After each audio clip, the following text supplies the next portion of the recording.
To assemble your steam vac, remove all contents from the carton and identify the following components: the carpet cleaner body with 2 tanks, the handle assembly, handle bolts and nuts, a nozzle cleaning tool, a bottle of deep cleansing detergent, and the owner's manual.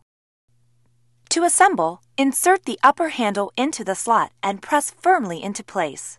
Insert the 2 bolts into the holes on the front of the cleaner. Then tighten the nuts onto the bolt ends using a screwdriver. Insert the solution tank by setting the bottom edge in first and pivoting the top of the tank back into the locked position.